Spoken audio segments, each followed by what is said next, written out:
여러분 안녕하세요. 3차시 시작하도록 하겠습니다. 여러분의 편리를 위해서 교과서 216페이지를 함께 말씀드립니다.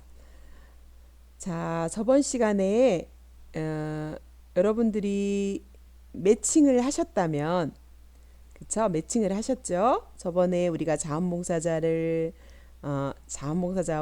클라이언트를 매칭을 했다면 이번 시간에는 대면을 하는 거죠. 자원봉사자를 대면하는 시간입니다.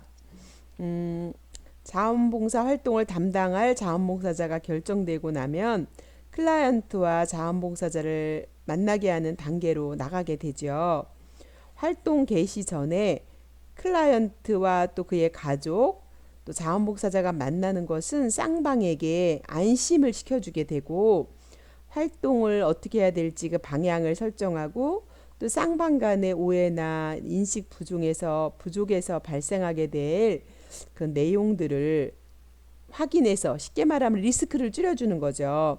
양자가 상대방의 입장을 이해할 수 있도록 도와주는 점에서 대면시키는 것이 저는 참 중요하다라고 생각합니다.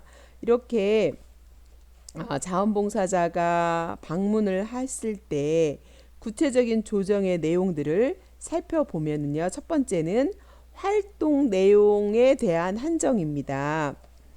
활동을 시작하는 시점에서 클라이언트와 자원봉사자 간에 활동 내용에 대해서 합의를 작성하는 거죠. 합의를 작성하고 그 합의한 것을 확인해 두는 것이 필요합니다. 그래서 예를 들면 자원봉사 활동 확인서를 작성해 두는 것도 한 방법이죠. 저는 이것이 또 계약이라고 생각한다고 말씀드렸잖아요. 그래서 확인서의 내용으로는 활동 내용은 자원봉사자가 무엇을 할 거고, 일자는 언제부터 언제까지고, 몇 시까지 올 것이고, 담당 직원은 누구고, 활동 시 유의사항은 무엇이고, 또 기타 첨부될 사항이 있으면 이거를 적어서 자원봉사 활동 확인서를 작성하고 본인 이름, 자원봉사자 이름, 그 확인자인 조정자 이름이 써가지고 사인을 딱 해서 한 분은 본인이 갖고 한 분은 또 이렇게 조정자나 자원봉사가 갖고 있게 세부를 이런 식으로 해서 복사를 떠서 이렇게 하시면 훨씬 더 신뢰감이 형성되는데, 이걸 언제 해야 된다고요? 처음 만났을 때 하는 게 중요해요.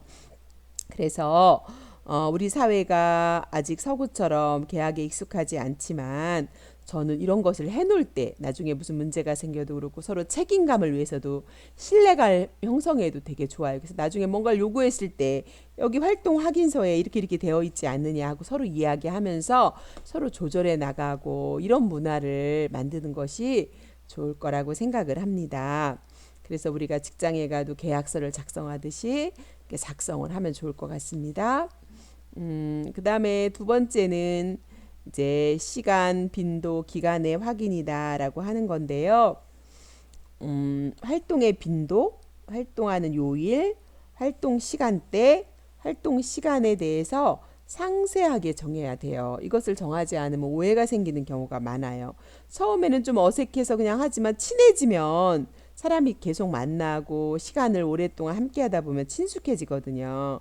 그러면 클라이언트가 자원봉사자를 잘 보내주지 않는 일이 흔해요. 그래서 시간을 확실하게 확인해 두는 게 좋아요. 그리고 활동 종료 시기를 지연하기 위해서 클라이언트가 자원봉사자에게 의존하게 되는 경우도 상당히 많아요. 그래서 이런 시간, 빈도, 기간을 확인해 두는 건 참 중요해요. 그리고 문서를 쓰는 건 더 중요하겠죠. 그래서 가능한 한 활동 기간에 대해서도 어느 정도 의견을 내어서 미리 초기에 정해주는 것이 좋다. 그리고 이것들을 조정자가 확인해주면 더 좋을 수가 있겠다라고 하는 부분을 말씀드립니다. 자, 그러면 그 다음에 교통비나 식사비 지급 등의 금전 내용에 대해서 살펴보도록 하겠습니다. 자, 여러분, 자원봉사는 무보수인데 왜 교통비가 나왔지? 이렇게 생각하실 수도 있겠죠.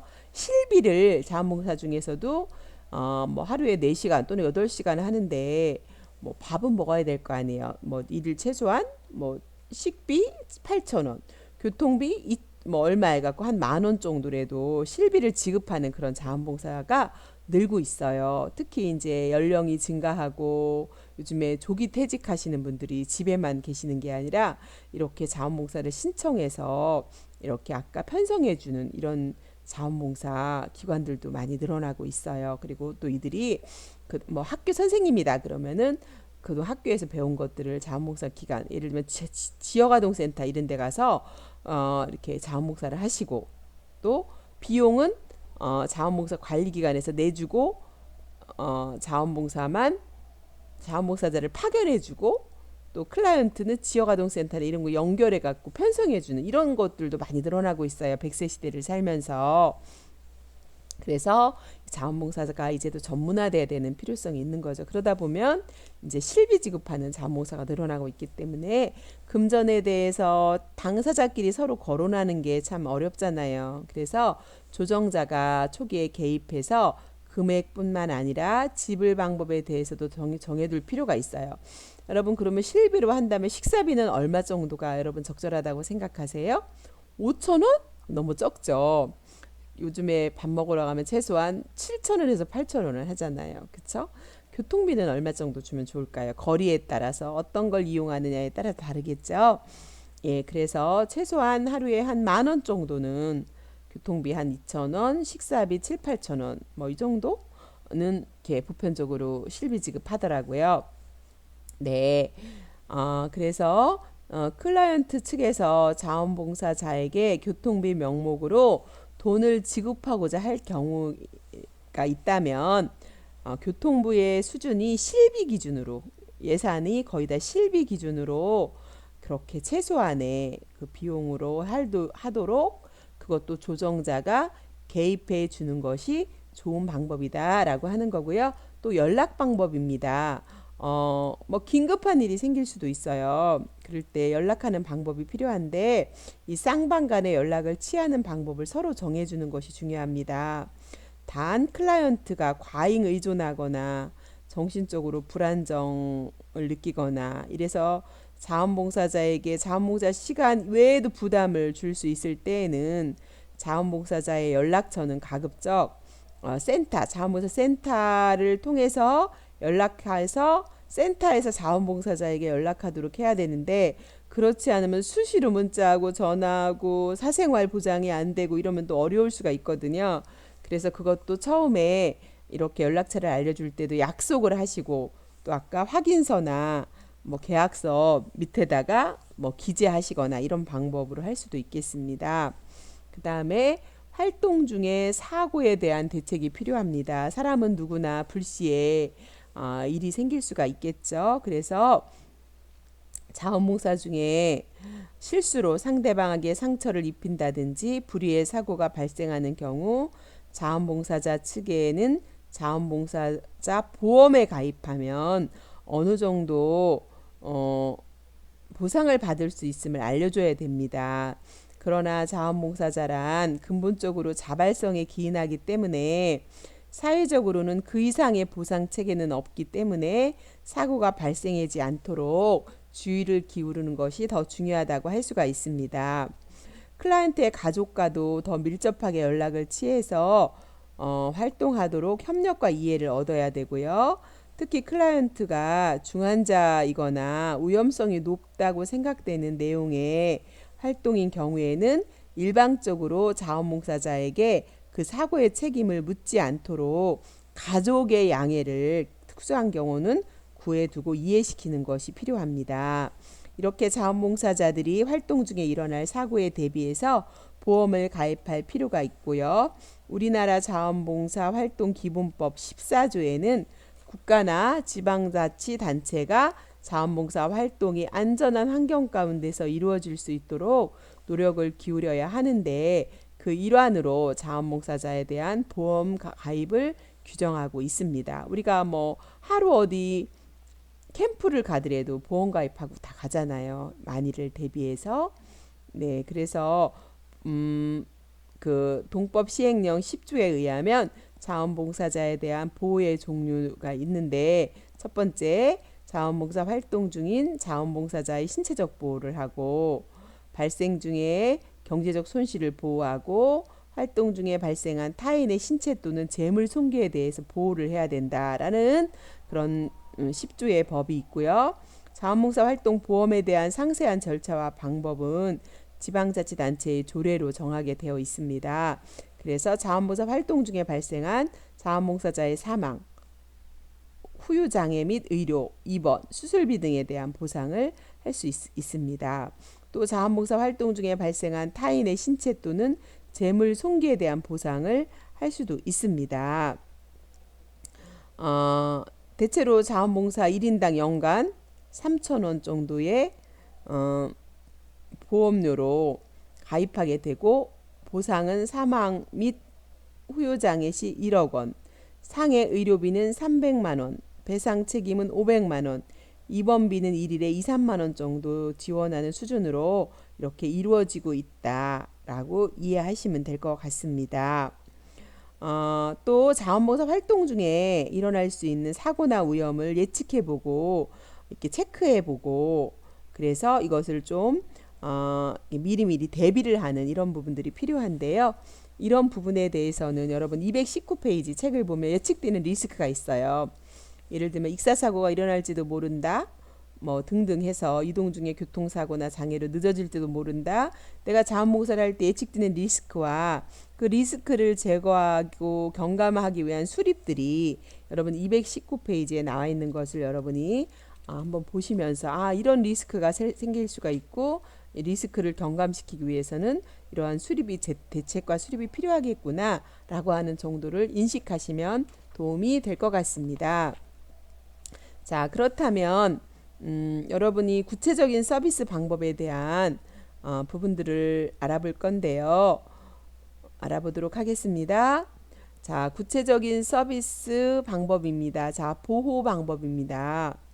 자, 보호 방법 중에서 자원봉사 활동에 필요한 그 장비를 사용하게 되는데, 고가 장비도 있고 저가 장비도 있겠죠.